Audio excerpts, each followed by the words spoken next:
تاسو ما ته وښایئ چې په غلنۍ کې چېرته په انتظامي توګه دا خبره ډسکس شوې ده تر د اوسه پورې چې دا حالات ولې خراب دي ولې خرابېږي نه ما سې وایي د دې نه چې ماربلو دا درنګ چاله ورکړم او دا درنګ چاله ورکړم نو دا ماربل دومره اهمیت لري او که دلته انسانیت اهمیت لري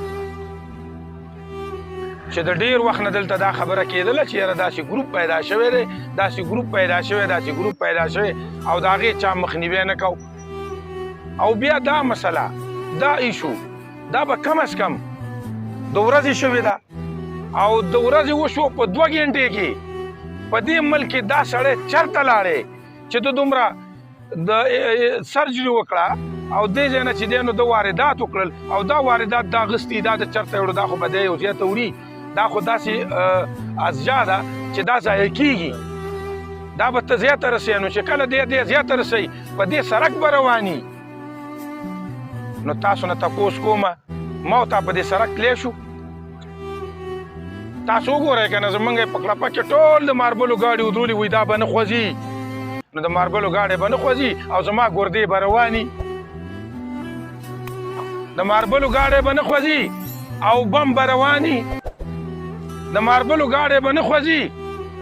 او ته به چې دی نو 400 پوډر او آیس به خرڅېږي او بیا به هغه خلکو ته پروټیکشن هم ملاویږي چې کوم خلک په دغه شیزونو کې انوالي ډېر افسوس دی زما په دې خپل صوبایي حکومت غوښتنه کوو مطالبه هم ده او زما قوم تاسو ته یو تجویز دی او هغه تجویز دا دی چې بېشکه سړک د کوله وي سړک زموږ د قوم دی خو د دې ماشوم یا د دې ګردو ویستلو د عمل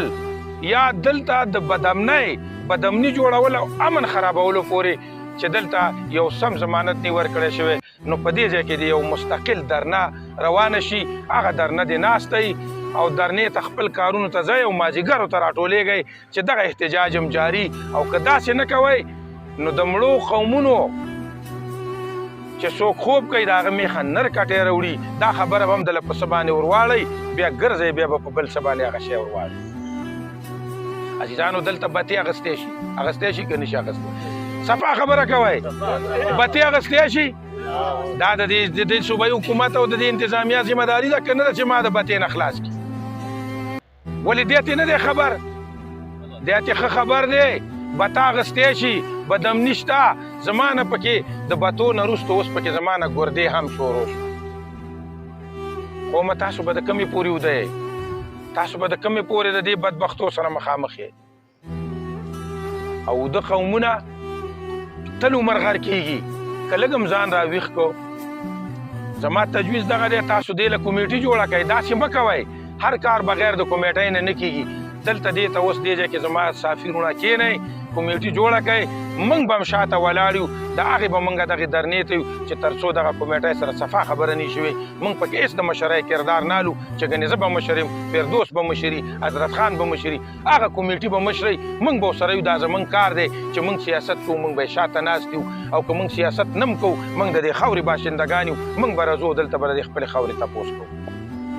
د دې خاورې تپوس به کوو په دې خاوره ظلم کېږي تاسو کمیټي جوړه کړئ دلته په لوکل سطح باندې او خپل دلته چې دی د درنې والا سیستم شروع کړئ دا درنه د هغې پورې وساتئ چې تر څو تاسو ته د دې ریزلټ نه میلاو شوی